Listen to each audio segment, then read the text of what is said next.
Okay, hi, this is my video on reflection for the first three modules. So starting off with creativity and how my view of it has changed over the course so far. I used to think that creativity was fun and a way to express yourself and just kind of playing around. There's no rules, that type thing. And I do think that's still true, but I think there's more than that now. And now when I think of it, I think more of the benefits of it. Like your development and how it affects your well-being, and it can seep into literally every aspect of your life. Um, for example, I've been having a tough time recently with just stress, and I've been sick a lot. I've been sick every month since September, so I'm just so stressed and run down. And I was talking with my dad, and I thought it was interesting because we were talking about wonder. I can't remember if that was chapter 1 or chapter 2. I think it was chapter 2, but it was talking about wonder in the textbooks. And yeah, it was chapter 2 because it was talking about nature as a place of wonder, which it is.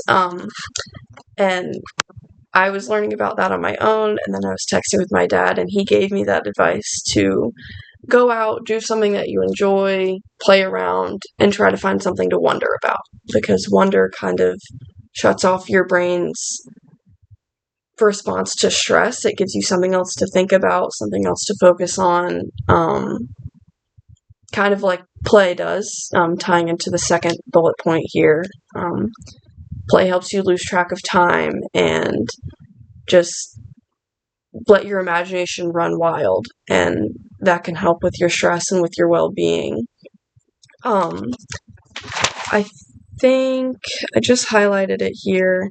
Yeah, in chapter 1, I didn't write down sources for these. I just took notes, so I can't remember exactly where I got all this from, but I wrote down that creativity affects how we learn and live, because it starts with unknown. It starts with a question or wondering. I wonder why this happens, or I wonder what would happen if I did this. So it starts with an unknown or a question, and then that helps us get comfortable with unknown. If we start doing that in our everyday life, it gets us comfortable with what's unknown, and the future is unknown. So it helps us cope with things, I guess, about how we don't know what's going to happen in the future.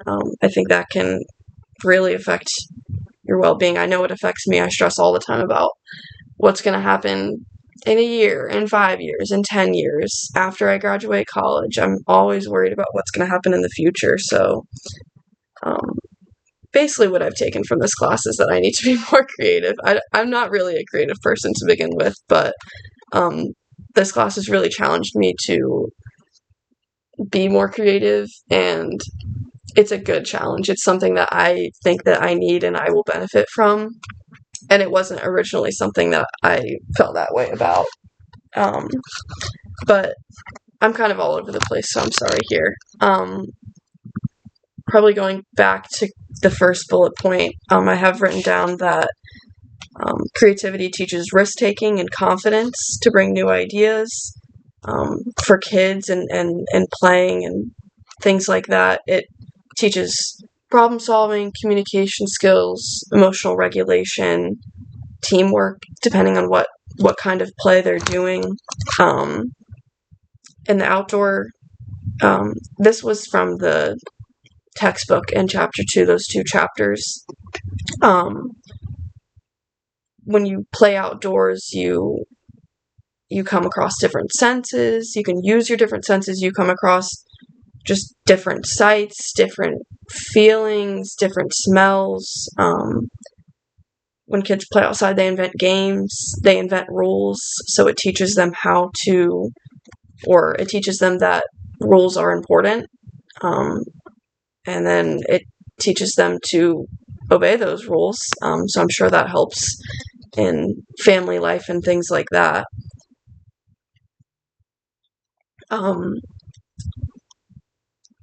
I think that's all the notes that I have, or at least all of what I wanted to cover for the second bullet point there. So my creative development, like I said, I don't consider myself a creative person, but I would like to be more creative. I think it would help a lot in my well-being and my stress levels, and things like that. And I'm very much a planner type. So the idea of just kind of going with the flow, it's not new to me because I've definitely done it before, but if I have the choice between making a plan or going with the flow, I'm going to make a plan every single time. Like, for example, this video, you even put in here, don't focus on perfection, and this is probably the 5th time I've recorded this. So I decided, you know what, we're just going to go with it, and I have all this written down here. I remember all of what I read and what I watched, so we're just going to go with the flow. So I think that's kind of what I'm going to do in my life, is just try to take a little bit more risks and not be so, oh, it needs to be like this every time, depending on what I'm doing. For example, my boyfriend and I, tonight we're going to do like an at-home wine and design, and I'm not really good at painting. I enjoy it, but I'm not very good at it, and it's one of those things I would love to be good at, but I guess I need more practice. But normally I would think all day, or it would take me an hour to think of, well, what do I want to draw? What's something that realistically I can draw? And like, oh, I would like to do this, but I don't think that's realistic and that I can pull that off, or whatever.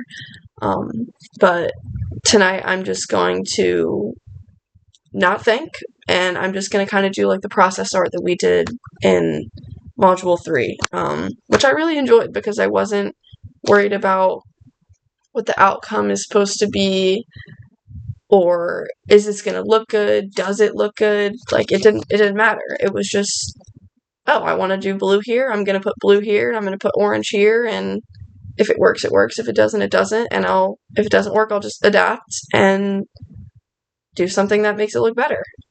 So I think that's what I'm going to try to do tonight. And I'm going to try to, I've been there's been a lot of good videos that I've really enjoyed, in all the modules. I think there was one, I can't remember.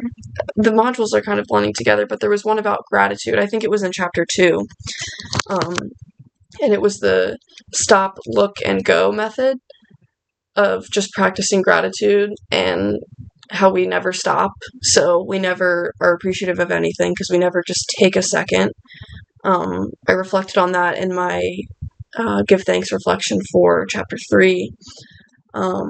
How we just need to slow down every now and then. And we're so go, go, go, and that's how we're programmed. But when we're like that, we don't allow ourselves to be creative or do something that we want to do, or take time to even just be appreciative of what's around us. So I've been using the stop, look, and go method and trying to do that at least once a day. Just stop, look around, and find something that I can be thankful for and be happy about. I think creativity has, wow, I'm at 9 minutes. I'm so sorry. I think creativity is very important for just well-being and stress levels, and it's important for kids too. Teaches them so much, and it's way better than them just being on a screen. And learning about creativity has made me realize that they're not just missing out on the experience, they're missing out on the development too when they're just tied to an iPad rather than getting outside and playing, or getting with other children and playing. So it's really made me rethink creativity, and I have thoroughly enjoyed it. Thanks.